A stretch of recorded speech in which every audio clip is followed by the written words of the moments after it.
dari kelompok 13 Hukum Otonomi Daerah dengan tema FTZ Otorita Batam. Stay tune ya, bye-bye. Nama saya Ayu Nabila Kusuma, NIM 611. Nama saya Syafa Wijanava dengan NIM 612. Saya Herlina Juniarsi dengan NIM 613. Saya Roto Margareta dengan NIM belakang 614. Saya Fitri Almawati dengan NIM 615. Otonomi daerah adalah pemberian kewenangan kepada pemerintahan daerah untuk mengelola secara mandiri, mengatur dan mengelola urusan nasional. Dengan kata lain, pemerintahan daerah memiliki hak dan kewajiban untuk membuat keputusan yang berkaitan dengan kepentingan lokal.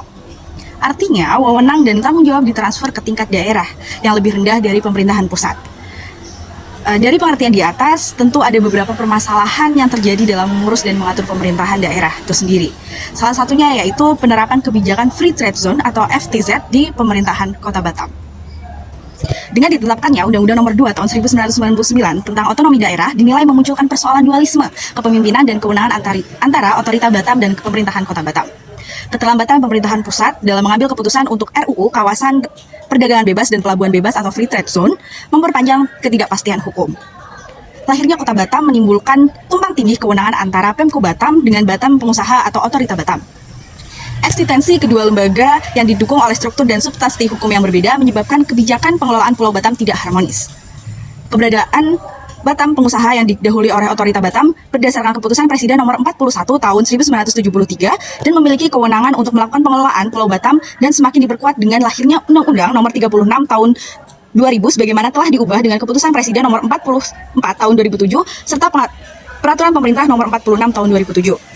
Sebagaimana telah diubah dengan Peraturan Pemerintah Nomor 5 Tahun 2011 secara vis-a-vis dengan Undang-Undang Nomor 22 Tahun 1999 sebagaimana telah diubah dengan Undang-Undang Nomor 32 Tahun 2004 dan Undang-Undang Nomor 53 Tahun 1999. Dengan berbagai persoalan sebagaimana yang diuraikan terlihat tumpang tindihnya kewenangan antara Badan Pengusaha dan Pemkot Batam serta akan berpengaruh terhadap investasi di Batam. Secara substansi hukum antara Pemkot Batam dan Badan Pengusaha akan terjadi benturan.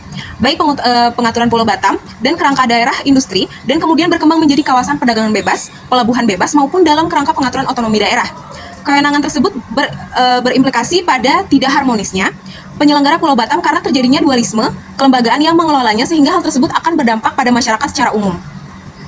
Kemudian menindaklanjuti pemberlakuan Undang-Undang FTZ, maka pada tanggal 20 Januari 2009, pemerintah secara resmi menerbitkan PP Nomor 2 Tahun 2009 tentang pemberlakuan kepabeanan, perpajakan dan cukai serta pengawasan atas pemasukan dan pengeluaran barang di kawasan perdagangan bebas. Namun penerapan PP tersebut telah menuai kontroversi, mulai dari dasar hukum yang menjadi landasan penerbitan peraturan itu hingga isi PP yang dinilai bertentangan dengan semangat FTZ. Terdapat keinginan dari berbagai pihak agar PP nomor 2 tersebut dibatalkan. Namun pemerintah justru menerbitkan 3 peraturan Menteri Keuangan nomor 45, 46 dan 47 pada April 2009 yang berisi petunjuk pelaksanaan kepabeanan dan perpajakan di wilayah FTZ. Dalam debat soal aturan hukum, FTZ jadi kurang maksimal karena dua lembaga penting yang harus mengurus FTZ ini yaitu Dewan Kawasan sama Badan Pengusahaan Kawasan Perdagangan Bebas Batam, Bintan, dan Karimun tidak berfungsi dengan baik. Dewan Kawasan sepertinya kurang efektif karena diisi dengan pejabat daerah yang seharusnya nggak terlibat langsung di FTZ, tapi jadi pengawasnya. Nah, Badan Pengusahaan Kawasan FTZ Batam juga belum optimal banget. Perannya masih ada urusan proses peralihan dari Otorita Batam.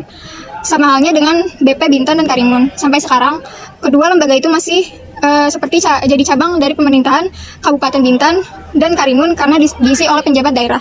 Meskipun belum jelas statusnya, apakah jadi BUMD atau BUMN. Di antara 3 wilayah Free Trade Zone yang disahkan melalui Peraturan Pemerintahan Nomor 46, 47, dan 48 di tahun 2007 tentang kawasan perdagangan bebas dan pelabuhan bebas di Batam, Bintan, dan Karimun. Hanya di Batam yang mengalami permasalahan yang paling kompleks dibandingkan yang lain.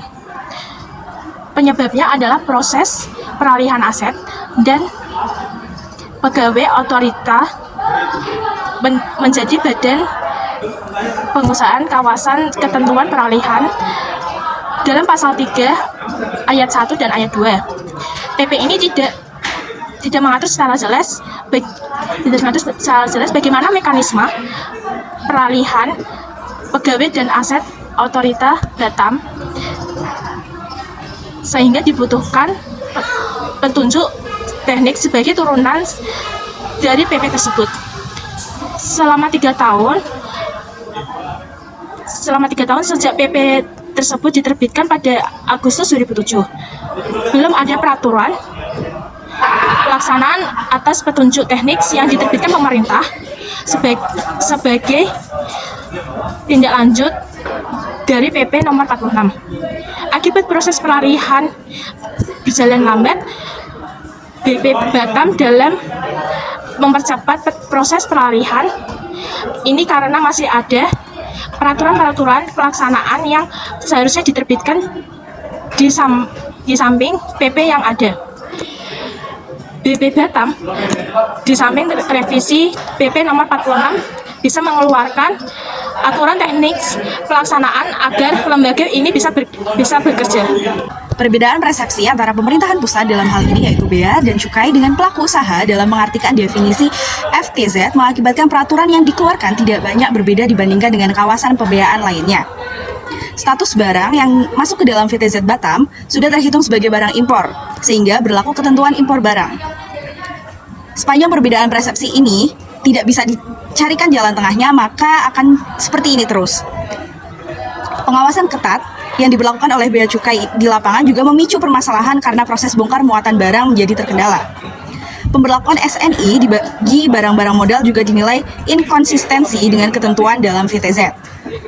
Karena barang-barang yang dimasukkan dari luar negeri sudah pasti melewati proses standarisasi dari negara asalnya.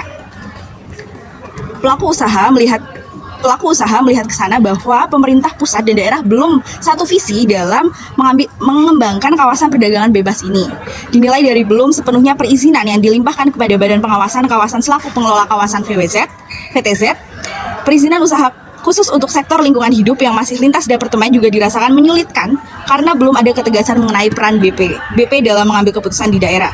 Situasi menyebabkan investor harus menunggu dan itu sangat merugikan dari sisi waktu. Dari pemaparan permasalahan yang telah disebutkan sebelumnya, kami memiliki saran, yaitu yang pertama, roadmap pembangunan FTZ dalam jangka pendek, perombakan struktur DK yang mengakomodir personil profesional non-birokrat, memberikan pendidikan khusus dan pelatihan tentang kepabeanan bersertifikat bagi personel BP, mempercepat 138 penggunaan IT system pada BP, mekanisme audit atau penilaian kerja yaitu Key Perform Indicator, institusi FTZ membentuk tim teknis implementator untuk memberikan asistensi dalam penyelesaian hambatan di tingkat institusi pelabuhan dan kepabeanan. Sedangkan rekomendasi jangka panjang antara lain yaitu memiliki grand strategi atau cetak biru untuk pembangunan FTZ dalam jangka panjang, pembenahan peraturan yang masih bermasalah seperti PP nomor 2 tahun 2009 tentang perlakuan kepabeanan, perpajakan dan cukai serta pengawasan atas pemasukan dan pengeluaran barang dan dari serta berada di kawasan yang telah ditunjuk sebagai kawasan perdagangan bebas dan pelabuhan bebas. Selain itu, juga membentuk sebuah tim percepatan pembangunan kawasan FTZ BBK yang akan mendesak pemerintah pusat untuk mengalokasikan anggaran khusus bagi operasional badan pengusahaan BBK. Kesimpulan dari penjelasan kita tadi adalah berdasarkan temuan fakta dan hasil survei terhadap institusi terkait dan pelaku industri, kajian ini menyimpulkan sebagai berikut. 1. Implementasi FTZ di BBK selama 2 tahun ini belum berjalan sempurna dan sangat memerlukan perbaikan-perbaikan dari sisi aturan, hukum dan struktur organisasi institusi pelaksananya, yaitu Dewan Kawasan dan Badan Pengusahaan Kawasan. Kemudian pelaksanaan FTZ sejak 1 April 2009 itu tidak dilengkapi dengan perangkat pendukung yang seperti organisasi dan aparatur yang siap menghadapi peralihan sistem dan peraturan dari banded zone ke free trade zone sehingga akibatnya berlanjut hingga hari ini yaitu kekacauan dan ketidakberesan di lapangan. Kemudian pemerintah pusat melalui Dewan Nasional belum bekerja optimal dalam mengawasi kepentingan pengembangan FTZ BBK ditinjau dari lambannya penyelesaian revisi dari peraturan pemerintah nomor 2 2009 dan pengesahan aturan petunjuk pelaksanaan dari PP 46, 47 dan 48 tahun 2007 sebagaimana berlaku dalam sistem hukum negara. Kemudian juga Dewan Nasional dan pemerintah belum serius mengupayakan alokasi anggaran khusus melalui APBN untuk operasional DK dan BBK. Kemudian juga ketidaksempurnaan implementasi FTZ BBK ini disebabkan oleh satu faktor, yaitu belum adanya sebuah rencana induk atau cetak biru atau grand strategi pengembangan kawasan pada 5, 10, atau 20 tahun ke depan, sehingga apa yang terjadi saat ini belum diasumsikan sebagai sebuah trial atau error.